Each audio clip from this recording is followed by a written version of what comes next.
살개 표적은 쥐다.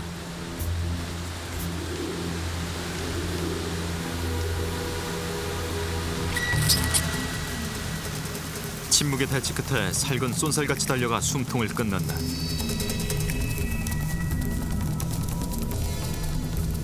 생존을 위해서는 걷고 뛰어야 한다. 자연은 각자의 삶에 맞는 발걸음을 주었다.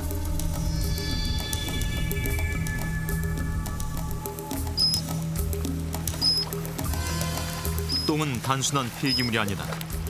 그들의 언어이자 경쟁자를 향한 무기다.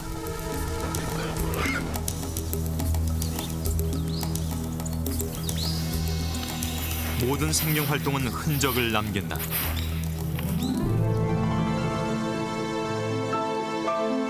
남겨진 발자국은 그들의 투쟁과 생존을 말하는 증거다.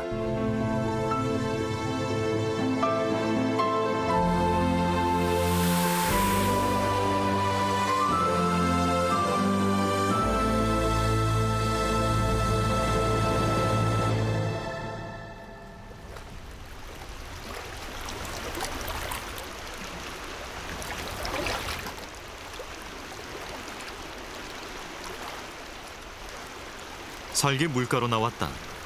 살건 밤의 사냥꾼이다.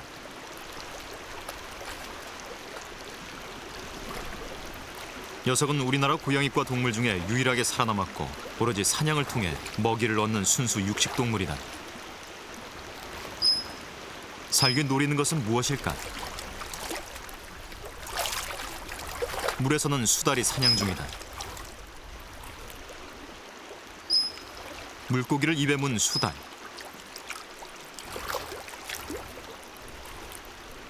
삭과 수달의 눈이 마주쳤다.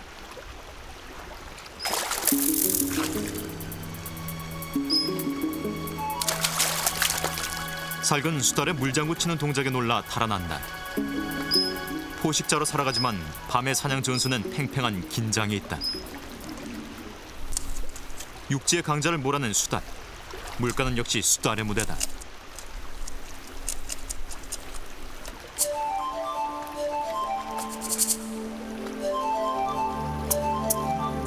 살건 농경지에서부터 1000m가 넘는 고산지대까지 다양한 영역에서 살고 있다. 살건 나무도 잘 탄다.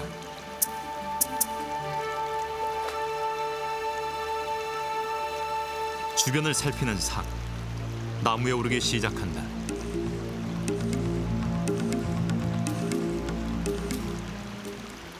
나무 위에서 잠을 자는 새들도 살개 표적이다.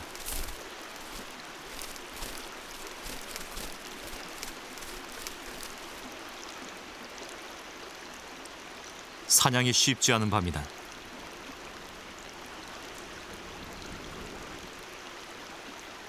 미련이 남았는지 다시 위를 살펴보고 내려온다.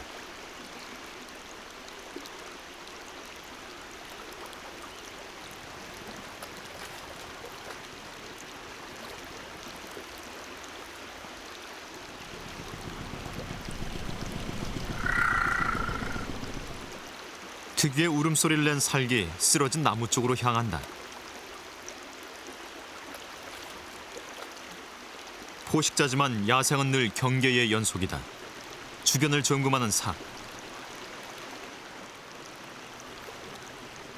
나무에 올라 다리를 뻗고 발톱을 간다.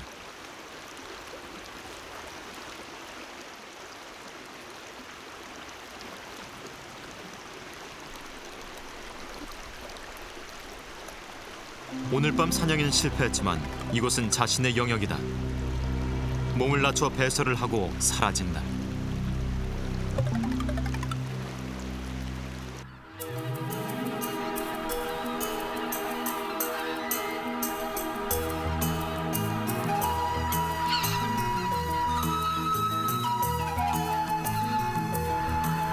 천수만은 올해도 수많은 철새들이 찾아왔다.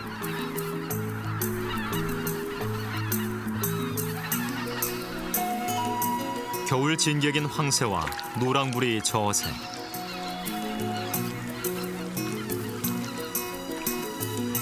그리고 갈대밭에 몸을 숨긴 위장의 대가 알락해오라기도 보인다.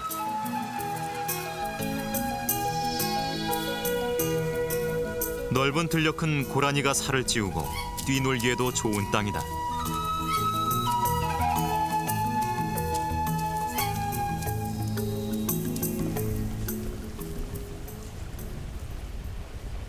야생동물을 연구하는 최현명 씨가 천수만을 찾았다.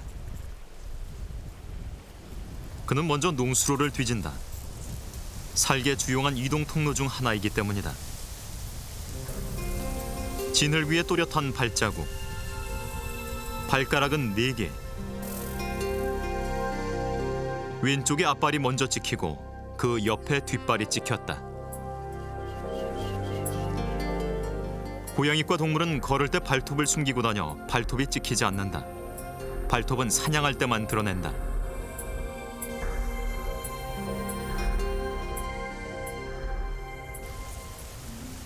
개울가에 심어진 버드나무. 나무 밑둥 껍질이 벗겨졌고 무엇인가에 예리하게 긁힌 자국이 보인다. 살기 정기적으로 발톱을 간 흔적이다. 살쾡이가 이곳에 발톱을 가는데 이제 그 목적은 일단은 발톱 자체를 이제 예리하게 가는 게 있고요. 발톱도 이제 늘 웃자라기 때문에 그걸 이제 갈아줘야 되고요. 또 두 번째는 이제 발톱을 갈므로써 이제 발가락 사이에 있는 샘에서 이제 소량의 분비액이 나옵니다. 그 분비액을 묻힘으로써 이제 자기 영역권 주장도 할 수 있고요. 웃자란 발톱을 간 버드나무는 이곳이 삭 서식지의 중심임을 말한다.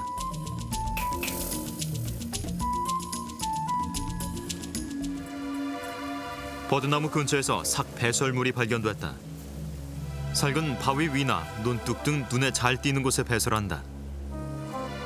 삭똥은 한쪽 끝이 뾰족하고 약간 꼬여 있다.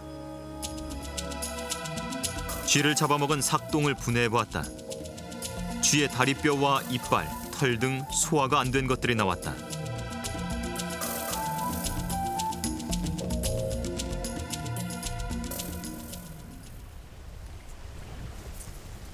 최현명 씨는 지난 2년간 이곳에 무인 카메라를 설치하고 살개 행동권과 생태를 관찰했다.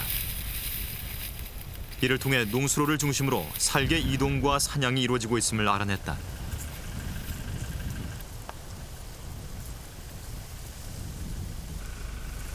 농수로에 살기 나타났다.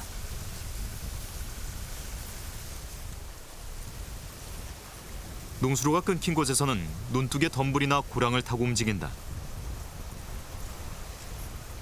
가장 은폐 효과가 높은 곳을 선택하는 것이다. 논 위엔 낙곡을 파먹으려는 새들이 모여있다. 살은 모여든 새들 가운데 휴식 중이거나 무리해서 이탈한 새를 표적으로 삼아 공격한다.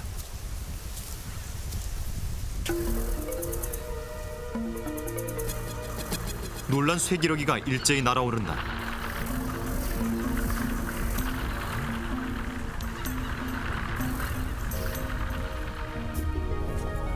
기러기가 머물렀던 주변의 농수로를 다시 살펴봤다.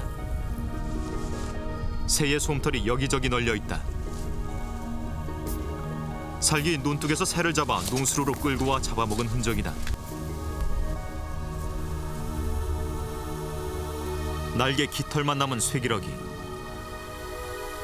사냥에 성공한 살기 1차로 먹었고 2차로 뼈에 살점까지 깨끗하게 발라먹은 것은 너구리였다.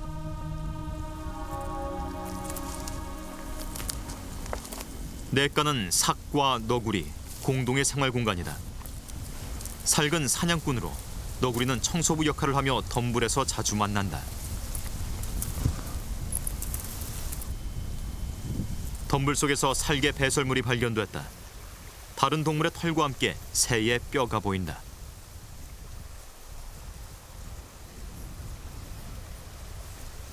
오늘 새우기나 눈지 얼마 안 됩니다. 안 되고 지금 보시다시피 새 깃털이 있거든요. 있는데 서산살쾡이의 먹이의 특징 중에 하나는 새의 비율이 아주 높다는 겁니다. 특히 이제 겨울철 새들이 막 도래해가지고 가장 개체수가 많아지는 10월, 11월 경우는 한 절반 이상의 먹이가 이제 새로 채워지는 거죠.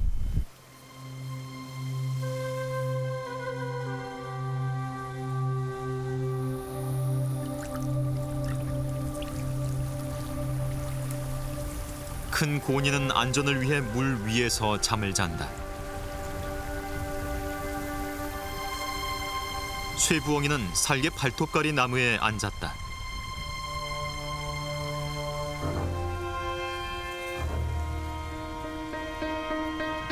풀숲을 헤치고 나오는 삭.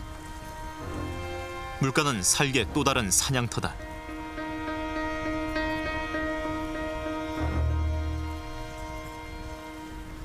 살은 이마엔 흰색 세로줄이 뚜렷하고 꼬리를 말아 쪼그려 앉는 습성이 있다.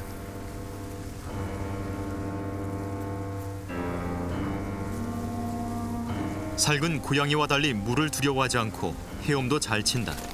그래서 물 위에서 휴식하는 새를 잠복했다가 덮친다.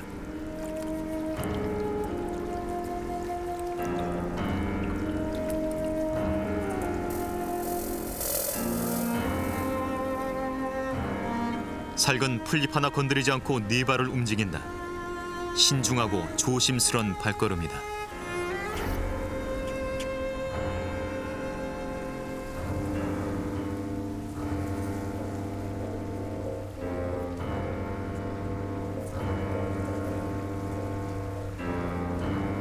사냥의 성패는 침묵과 기다림에 달려 있다.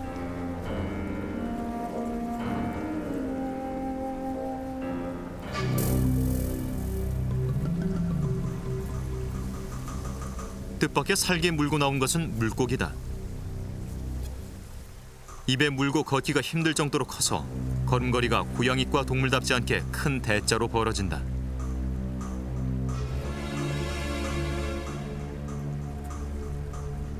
사냥을 위한 사투를 말해주듯 네 발과 몸은 흠뻑 젖어 있다.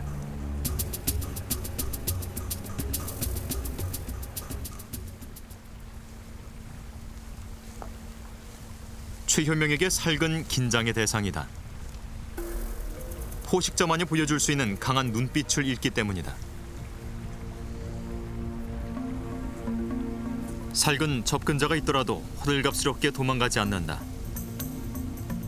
일정한 거리를 유지하며 조심스레 걸을 뿐이다.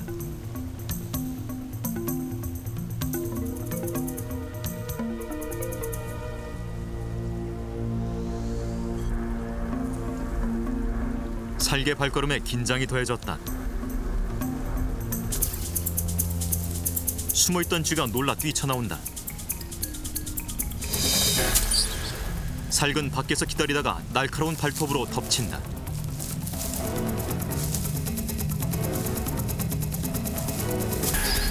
쥐가 저항하면 다시 덮치고 물어서 집어던져 맥을 끊는다.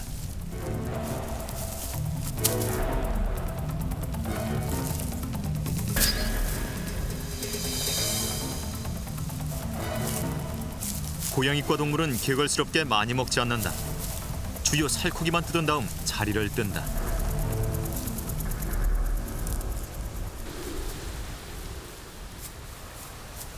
그래서 사냥꾼 살개 주변엔 늘 청소부 너구리가 따라다닌다. 너구리는 늘 암수가 좁은 영역 안에서 규칙적으로 움직인다. 너구리가 땅바닥에서 무언가를 주워 먹고 있다.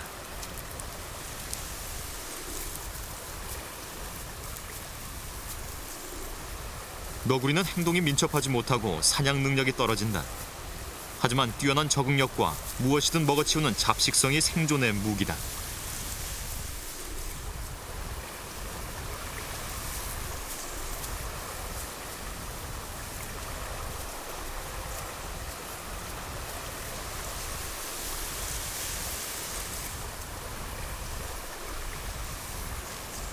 눈 위를 바쁘게 걷는 너구리. 눈 속에 묻힌 먹잇감을 찾아내 힘을 다해 끌어올리고 있다.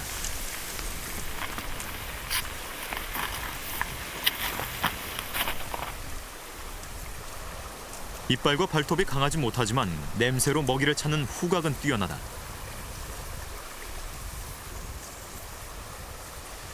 너구리가 먹이를 뜯던 자리로 내려가 봤다.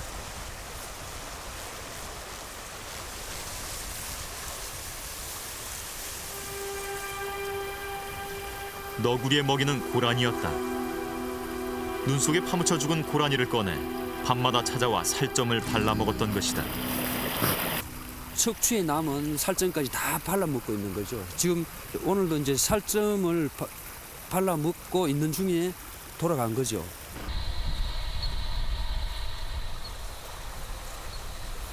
너구리 행동권 분석을 위해 오랫동안 무선 추적을 해온 최태영 씨.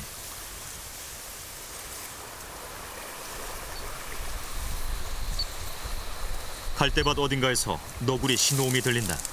신호음 바뀌었죠. 지금 뛰는 거예요 지금. 띡띡띡 빨라졌죠 신호음. 신호음을 따라 너구리를 쫓아가 왔다. 반경 30m 이내에 있지만 덤불로 사라진 너구리는 보기가 쉽지 않다.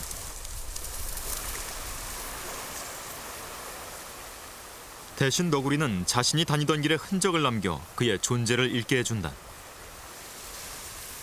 자주 지나다닌 길은 풀이 누웠고 땅은 다져져 있다.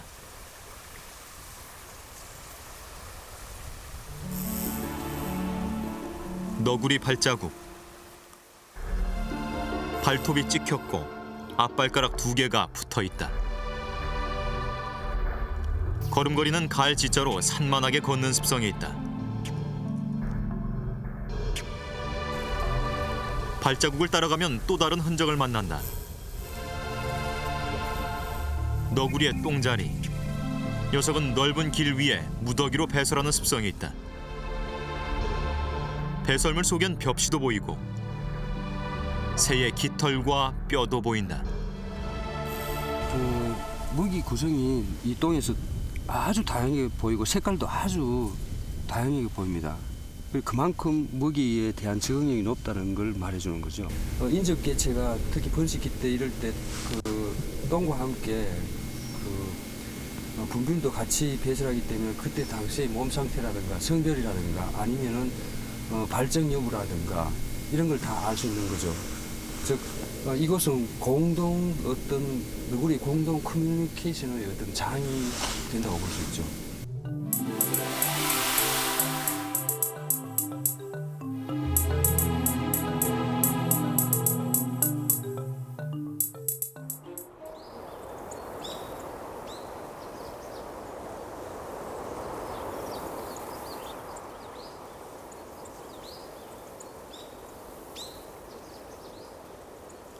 눈이 온 다음 가장 활발하게 움직이는 것은 족제비다. 족제비는 다리가 짧아 눈이 다져지기 전에 쥐를 잡아야 하기 때문이다.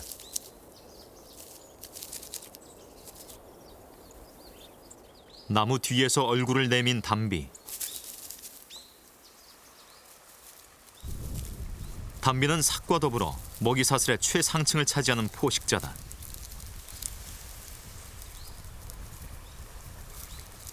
하지만 육식뿐만 아니라 나무 열매와 꿀도 좋아하는 잡식성이다.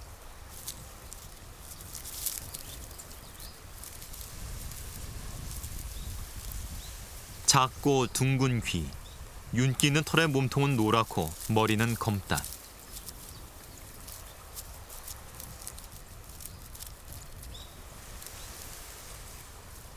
꼬리는 몸통 길이의 3분의 2 정도에 이를 정도로 길다.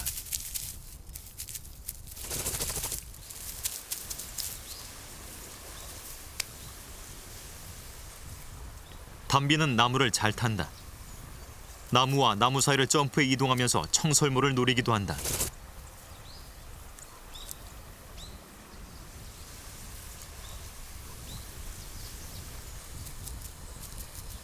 담비는 울창한 침엽수림에 살면서 2-3마리씩 짝을 이루어 다니길 좋아한다.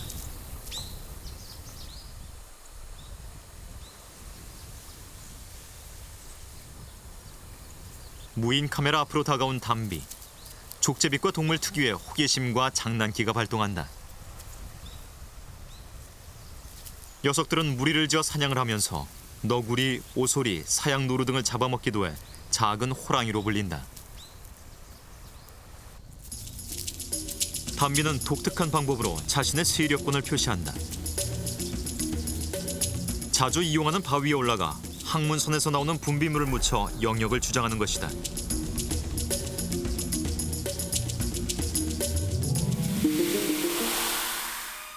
냄새는 서식 영역을 결정하는 야생의 또 다른 언어다.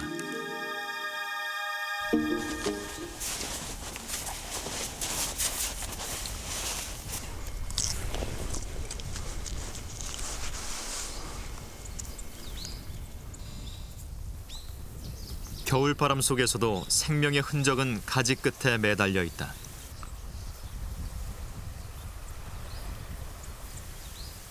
네 발 달린 동물은 눈 위에 발자취를 남긴다.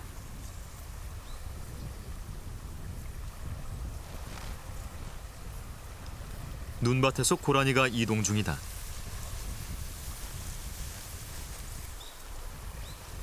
고라니의 어깨 높이는 약 55cm. 쌓인 눈은 이미 배밑까지 닿았고 발은 푹푹 빠진다.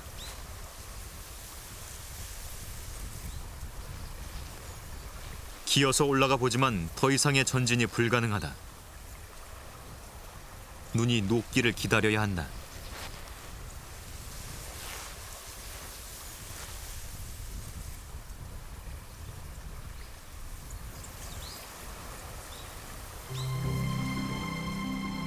눈이 녹아내리는 곳에서 조그만 굴이 발견됐다. 땅 위에는 쥐가 만든 통로가 드러나 있다. 본래 눈 밑에 파놓은 것이 녹으면서 드러난 것이다. 눈과 지면과 바짝 된 부분을 통로로 이용했습니다. 여기가 가장 온도가 따뜻하고 먹이를 구하기 쉬운 위치죠. 아주 길게 또 그 거미줄처럼 종으로 횡으로 마른 풀로 둥글게 말아 만든 대륙 밧쥐의 은신처도 노출돼 있다.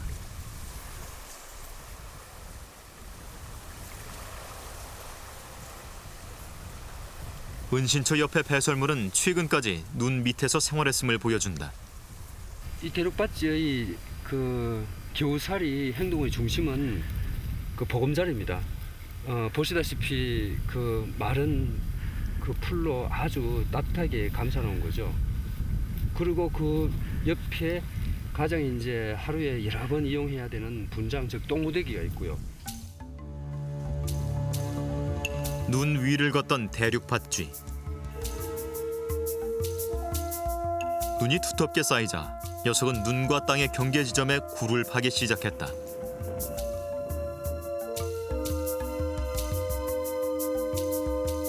통로의 중심지에는 마른 풀을 모아 보금자리를 만들고 그 옆에 화장실을 마련했다. 눈이 쌓여 있을 때는 안전한 보금자리였지만 눈이 녹으면서 땅 위에 노출된 것이다. 눈이 녹지 않은 곳을 파봤다. 거미줄처럼 사방으로 연결된 통로가 건설돼 있다.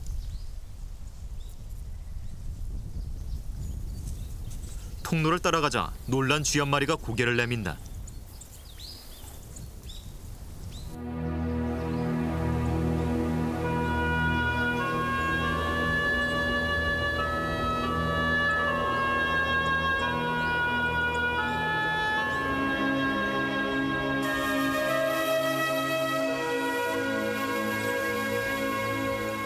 겨울숲은 생명의 흔적을 가장 잘 드러낸다. 나뭇잎이 떨어져 시야가 열리고 네 발 달린 동물의 발자국이 남는 계절이기 때문이다.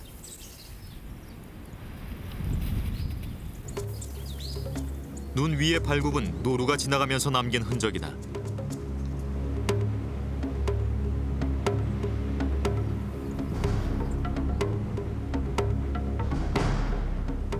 발굽 뒤에 며느리 발톱에 찍힌 멧돼지 발자국.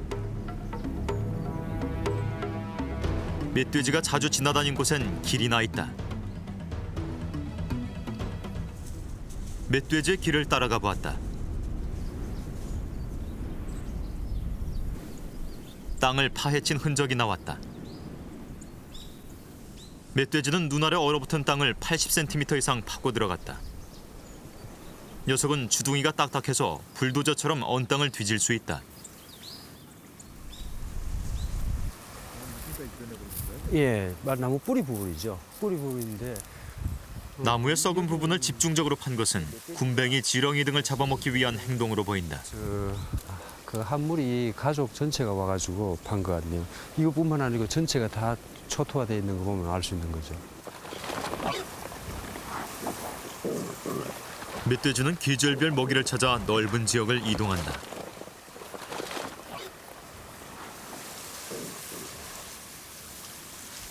한반도 식생에 잘 적응한 종으로 새끼를 많이 낳고 연 2회 번식도 가능한 다산성이다.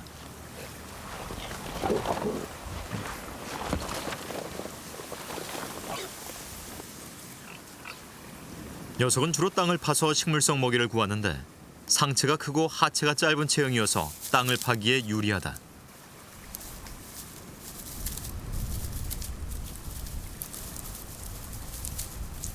또 주둥이가 딱딱하고 코끝까지 뼈가 연결돼 있어 불도저처럼 밀면서 땅을 팔 수 있다.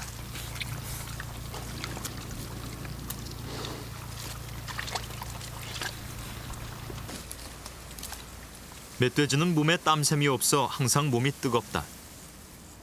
그래서 뛰거나 활발한 활동 뒤에는 물을 찾아가 몸을 식힌다.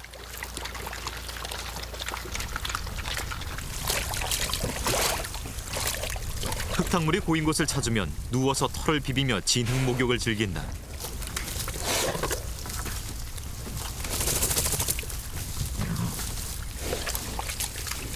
털에 붙은 기생충과 진드기를 털어내기 위한 것이다.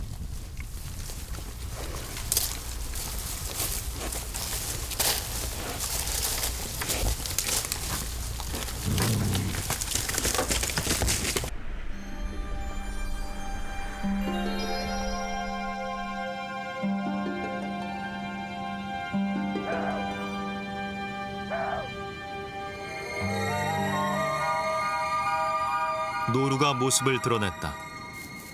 늦가을에 빠진 뿔이 조금씩 자라고 있는 수컷이다. 새끼는 마른 나뭇가지를 끊어 먹는다. 그 옆엔 어미가 뒤를 따르며 보살핀다. 노루는 목의 중심으로 작은 무리 생활을 한다. 노루는 고라니와 달리 송곳니가 없고 엉덩이에 흰 털이 나 있으며 산지형으로 적응해 비탈길도 잘 달린다.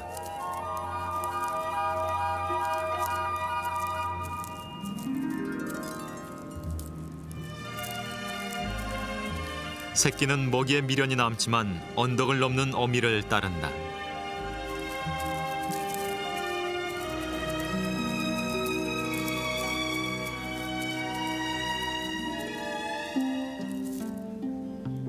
산기슭 과수원에 메토끼가 나타났다.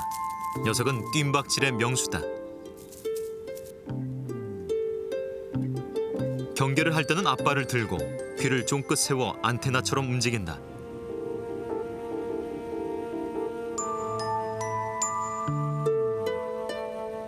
위협을 느끼면 큰 뒷발로 도약해 순식간에 사라진다.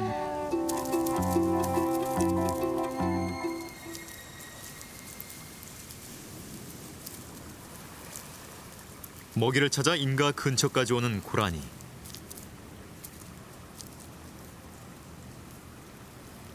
먼저 냄새를 맡아보고 마른 잎을 뜯어먹는다.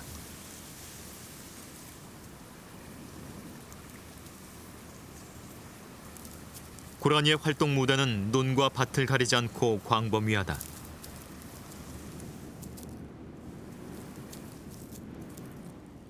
(20여) 분간 먹이 활동을 마치면 엎드려 휴식을 취하면서 되새김질을 한다.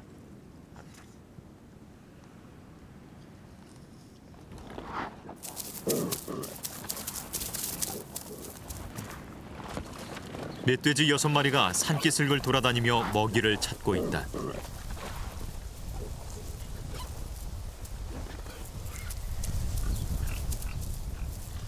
멧돼지 발굽 소리에 놀란 것은 고라니.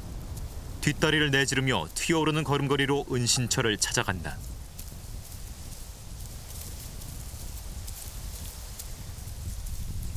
고라니가 멈춰섰다. 앞에 장애물이 놓였기 때문이다.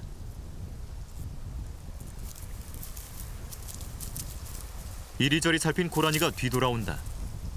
그리고 뒷다리에 힘을 준 다음 뛰어넘는다.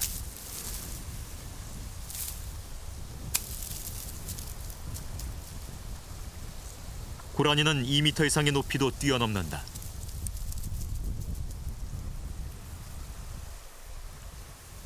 다음 날 고라니가 뛰어올라간 산을 찾아봤다. 앞발굽 뒤에 뒷발굽이 겹쳐 찍혔다.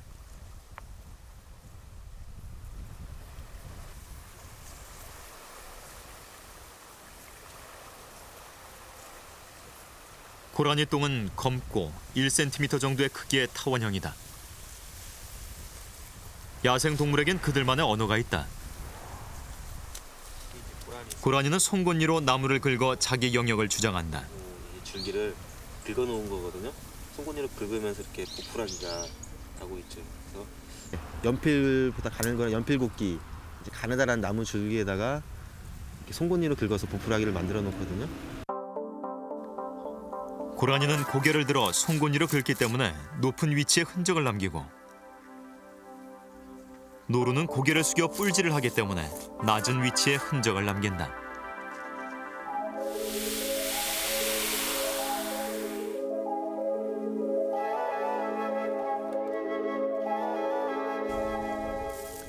노루의 뿔은 암컷을 차지하기 위한 위용의 상징이고 싸움의 무기다.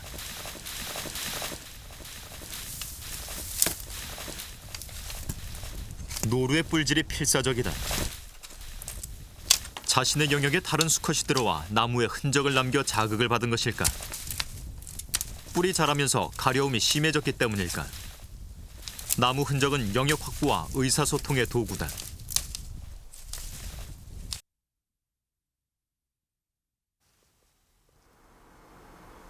야생에서 만난 생명들은 세밀화를 통해 거듭난다. 최현명 씨는 지난 10여 년간 한반도에서 사라진 야생동물을 찾아 동북아를 돌아다녔고 그들의 생태를 그림으로 표현하고 있다.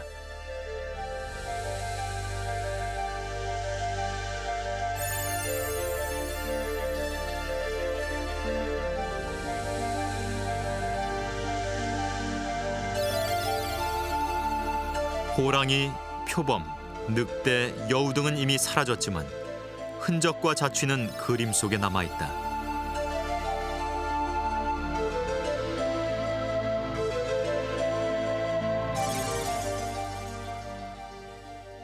야생의 삶을 이해하는데 배설물은 최현명에게도 가장 중요한 단서다.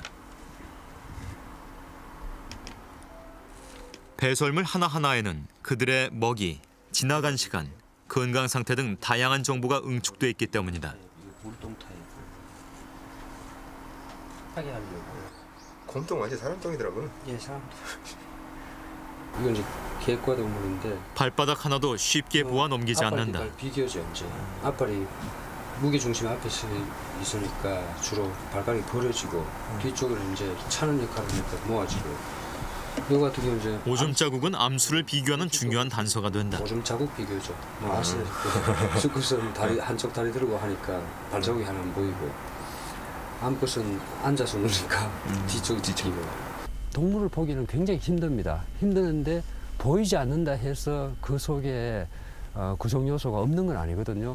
그런데 그 흔적과 자취를 따라가다 보면은 결국에는 그 동물도 보게 될 수 있고 그 숲의 건강성도 알 수 있고 그 구성원도 알 수 있다는 거죠.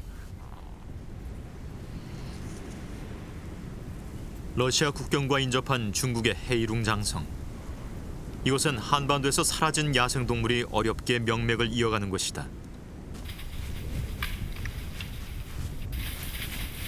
산기슭을 헤치고 다니는 꽃사슴. 한때 한반도 전역에 분포했지만 일제강점기 이후 사라진 종이다. 꽃사슴은 귀를 세워 주위를 살피며 움직인다.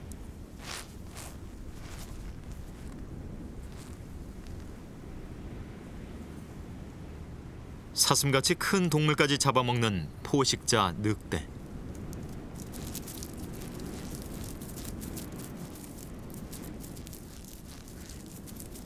사냥은 무리지어하며 내부 서열이 엄격하다.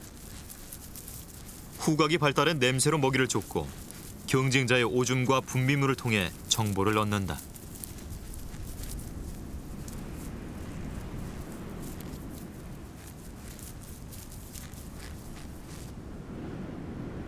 한반도와 식생이 비슷한 헤이룽 장성.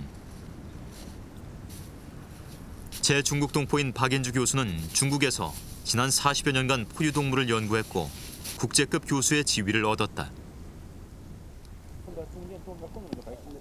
박 교수와 함께 찾아 나선 것은 한반도에서 거위 자출을 감춘 사향노루. 험준한 암벽에서 살아가는 녀석이다.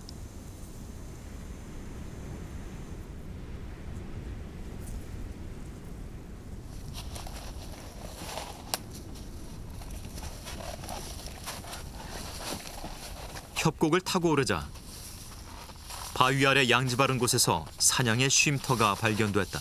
여기 이게 암수 구별이 되거든요. 똥. 뒤쪽으로는 깎아지른 암벽이고 앞은 시야가 터진 곳이다. 낙엽 위엔 사냥의 배설물이 수북히 쌓였다.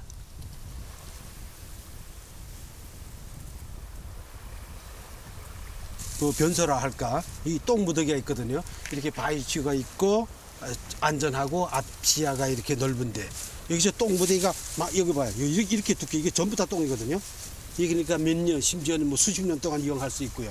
그렇기 때문에 한 군데서 이 오래된 똥, 여름똥 혹은 뭐 1, 2년 지난 똥도 발견할 수 있거든요. 이 보다시피 하얗게 풍화된 것도 있고 이 균들이 붙어서 이렇게 뜬 자리도 있고 이 금방 눈 이런 갈색의 똥도 있고 참 재밌거든요.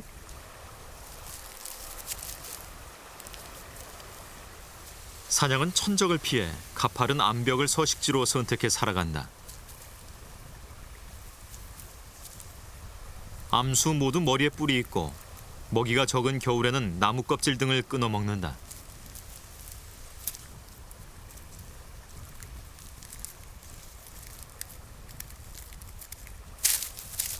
앞발로 눈을 헤치고 먹이를 찾는 능력은 크게 발달하진 않았지만 생존을 위해 필수적이다.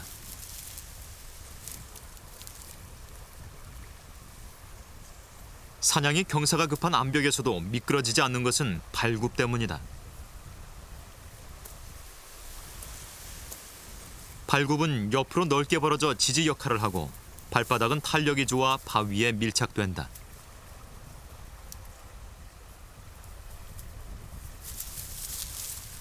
사냥은 일평생 자신이 정한 영역 안에서 살아가는 암벽에 특화된 종이다. 먹이 활동이 끝나면 바위 처마로 내려와 되새김한다.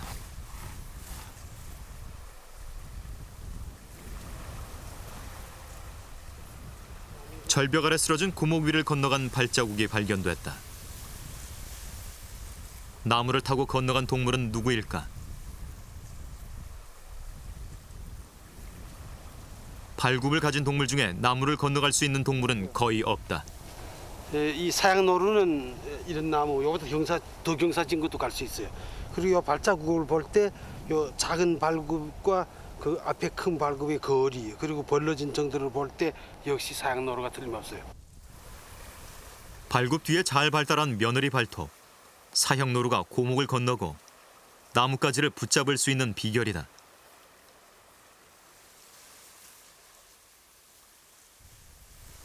절벽 아래 협곡에서 또 다른 사양노루의 흔적이 발견됐다. 지나다니는 길에 눈 배설물이다. 크기는 사냥보다 작은 7mm 정도고 낙엽을 먹었는지 갈색이다. 똥도 뭐 1cm, 근 2cm도 가는데 그보다도 많이 자고.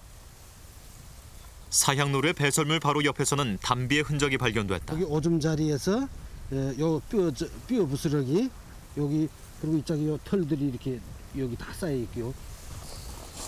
그리고 근처에는 사향노루의 털이 여기저기 널려 있었다. 천적 관계인 사향노루와 담비. 흔적과 목격담을 근거로 유추해보면 사향노루는 고목을 건넜고 발굽 사이에서 분비액을 뿌려 자신의 영역을 표시했다. 협곡에 사는 담비는 발자국에서 사향노루의 냄새를 맡았고 뒤쫓아가 사향노루를 잡아먹는 천적 관계를 흔적을 통해 살펴볼 수 있다.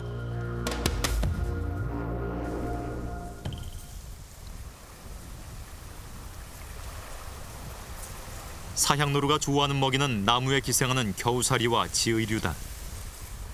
발굽이 발달한 덕분에 올라가서 뜯어먹을 수 있다.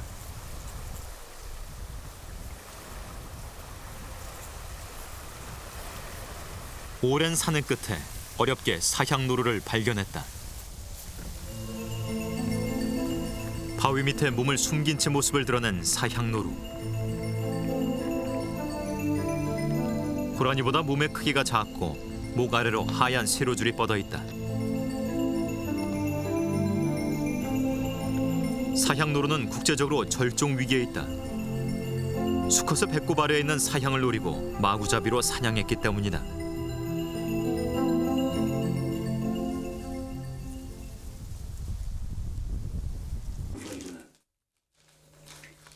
산행을 마치고 숙소에 돌아오면 곧바로 흔적 분류 작업이 진행된다. 박인주 교수에게 배설물 하나하나는 야생동물의 삶을 이해하게 하는 구체적인 증거다. 就是明天能来得及吗？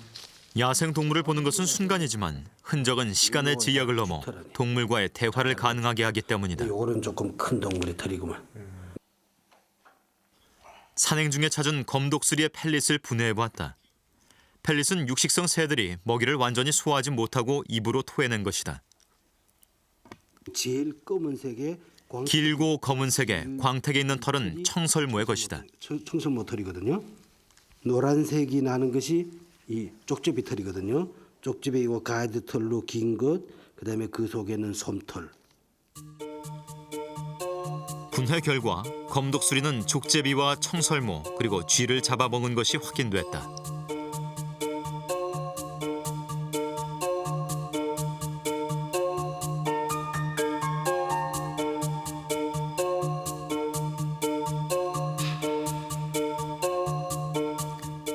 흔적은 야생의 먹고 먹히는 포식 관계를 구체적으로 보여준다.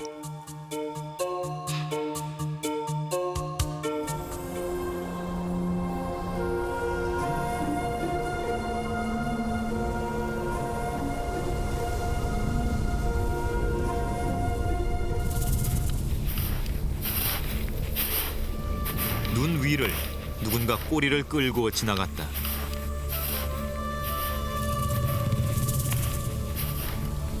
긴 꼬리를 가졌고 발가락은 4개며 발톱을 드러내고 다니는 녀석은 누굴까?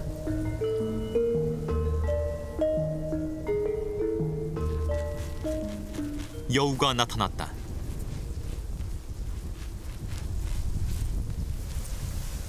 가늘고 짧은 다리와 민첩한 움직임.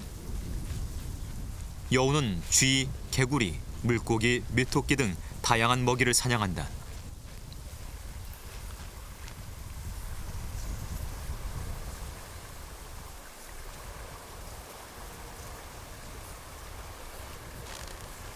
여우가 냄새를 맡으면 눈을 뒤진다. 시각과 청각이 좋지만 사냥은 후각에 의존한다. 여우가 눈을 파기 시작했다. 앞발을 번갈아가며 파고 두 발을 모아 파낸 눈을 끌어내린다.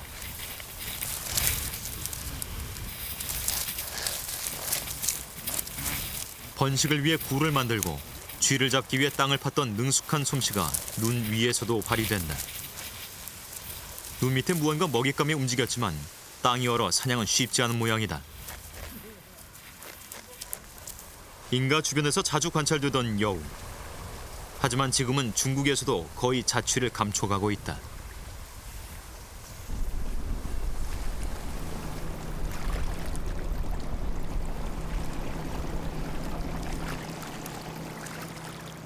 낙동강의 지류인 남강의 댐을 만들면서 형성된 진양호. 주변에 암벽이 많고 물고기가 풍부해 국내 최대 수달 서식지로 알려진 곳이다. 수달의 흔적을 찾아 물가 주변 바위를 살펴보기로 했다. 위로 바위 지붕이 있고 그 밑에 넓은 공간이 확보된 곳. 수달이 즐겨 찾는 놀이터다. 다녀간 횟수와 시간은 배설물이 말해준다.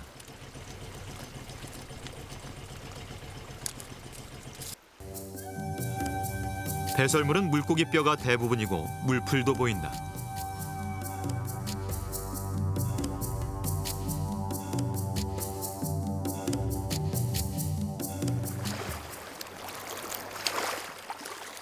진양호에는 최근 수달을 위한 휴식섬이 마련됐다. 물에서 나온 수달이 몸을 말리고 쉬는 공간을 제공하기 위해서다. 아직은 실험 단계지만 휴식섬의 실효성은 흔적을 통해 확인된다.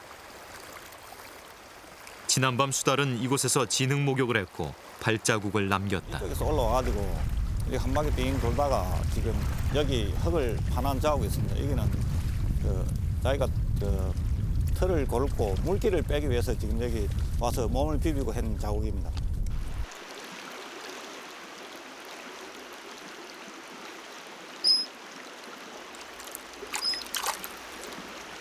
수달이 모습을 드러냈다.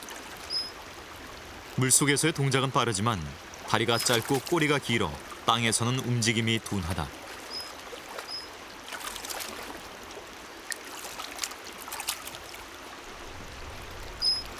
가늘고 긴 체형은 헤엄치기에 유리하다.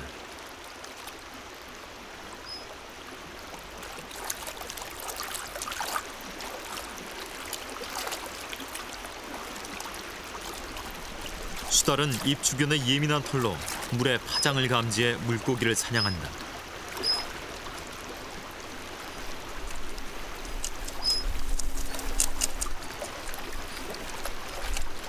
물갈퀴가 있는 발은 넓고 강해서 미끄러운 먹잇감도 놓치지 않는다.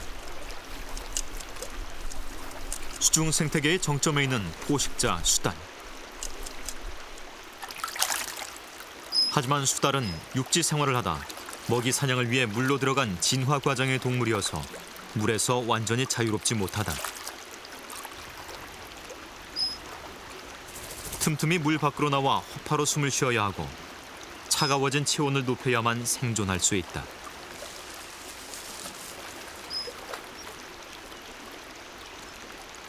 휴식섬은 수달의 이런 특성을 고려한 작은 배려다.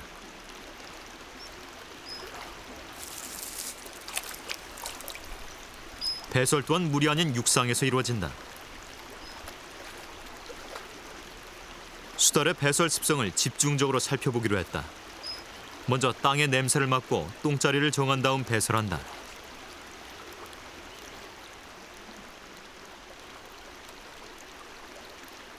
수달은 돌출된 바위 위에 배설하기를 좋아한다.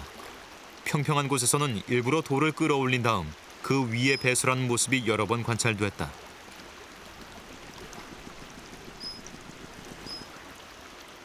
자신의 세력권을 과시하기 위한 행동으로 추측된다.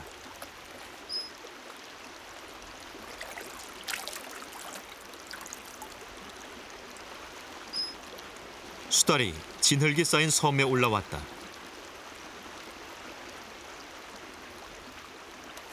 녀석은 몸을 눕혀 흙에 털을 문지른다. 털에 붙은 기생충을 떼어내기 위해서다.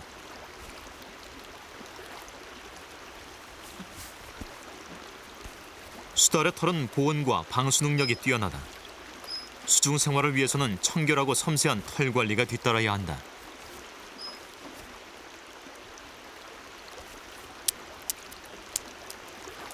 똥은 단순한 배설물이 아니고 폐기물도 아니다. 그들만의 언어고 삶의 무기다.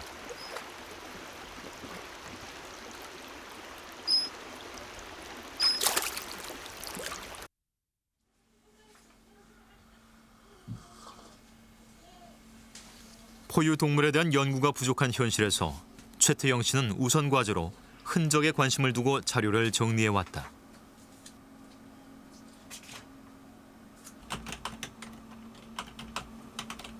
야생동물 소모임은 포유류에 관심 있는 사람들이 모여 생태 정보를 대중화하는 공간이다.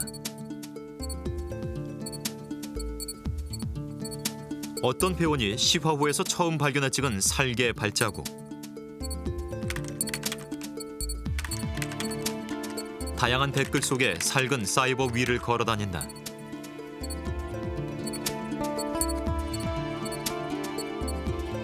물고기를 잡아먹은 족제비. 해오라기와의 경쟁이 포착됐고 유머로 승화된다.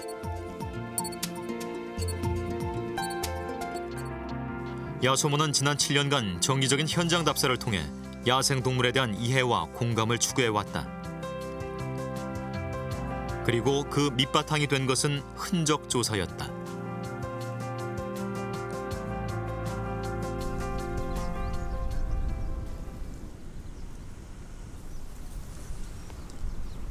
마을 뒷산은 어떤 동물들이 살아가고 있을까?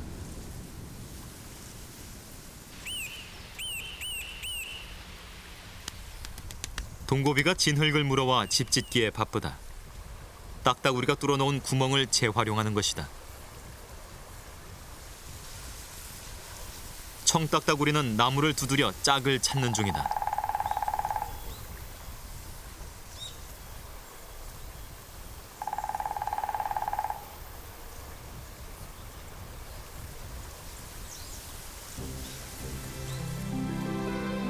나무 밑에 열매들이 널려 있다. 누군가 일부러 저장해 놓은 것이고 끝은 이빨로 예리하게 잘려 있다. 정체를 밝혀주는 단서는 인근에서 발견된 배설물이다. 금빛이 나는 쌀 모양의 하늘다람쥐똥. 나무 틈새는 오리나무 열매들이 모아져 있고 그 옆에는 하늘다람쥐의 똥이 보인다. 겨울철에 어린 열매를 꺾어서 한쪽에 또 모아놨거든요. 그래서 하늘다람쥐 똥과 열매를 모아놓고 또 열매를 모아놓고 먹으면서 만들어진 그 부스러기들이 한 군데 이렇게 모아져 있습니다.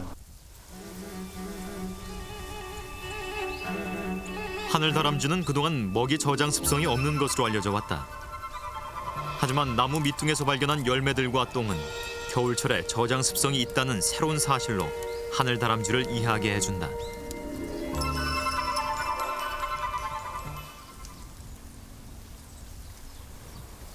뒷산엔 어떤 흔적이 남아있을까? 20여 분간 숲속을 살펴보기로 했다. 망치로도 잘 깨지지 않는 가래.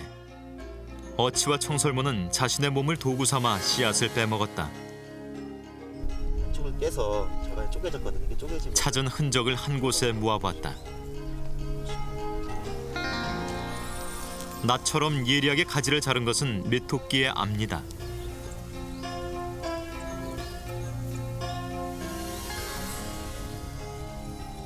멧돼지는 밤을 으깨 먹었다. 뒷산에서 찾은 흔적은 청설모, 고라니, 멧돼지, 하늘다람쥐, 메토끼 등 모두 5종의 포유류다.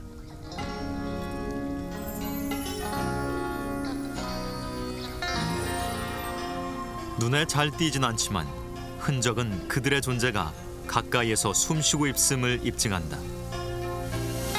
이렇게 흔적을 통해서 우리가 우리 주변의 숲에서 이렇게 다양한 야생동물이 살고 있다는 것을 안다는 것은 지금 무엇을 의미하냐면은 지금처럼 도로나 도시개발이나 여러 가지 개발 행위에 의해서 수많은 산림 생태계가 망가지고 파괴되는 것을 단지 나무가 잘려지는 것으로만 알고 있었지만은 우리가 이런 흔적을 통해서 야생동물을 알게 됨으로써 우리 주변에 살고 있는 다양한 이 숲과 야생동물의 생명의 중요함에 대해서 흔적을 통해서 우리가 더 깊이 알 수가 있다는 것이죠.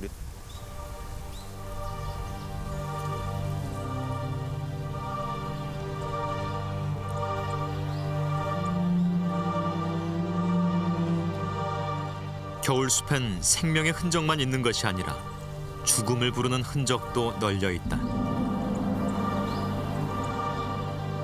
올무다.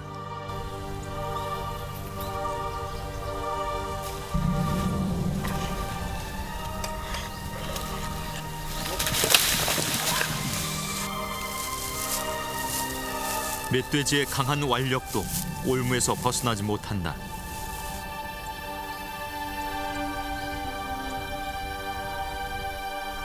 올무는 숲속의 길목에 그들의 키높이에 맞게 세워져 발목을 붙잡는다.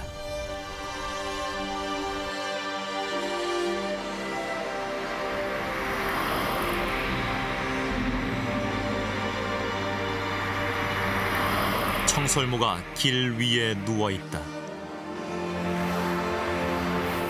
생존을 위해 걸어왔던 네 발의 투쟁과 자유는 도로 위에서 끊어진다.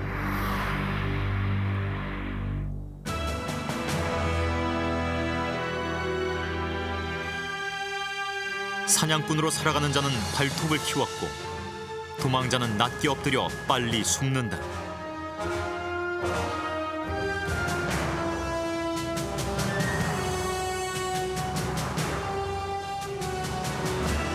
생명의 시작부터 끝까지 발자국은 삶의 기록이다.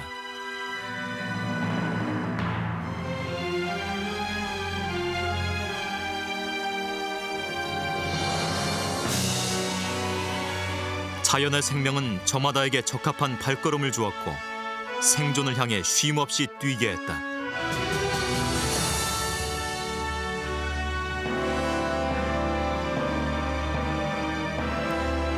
그리고 남겨진 흔적 속에는 생명의 숨결이 있다.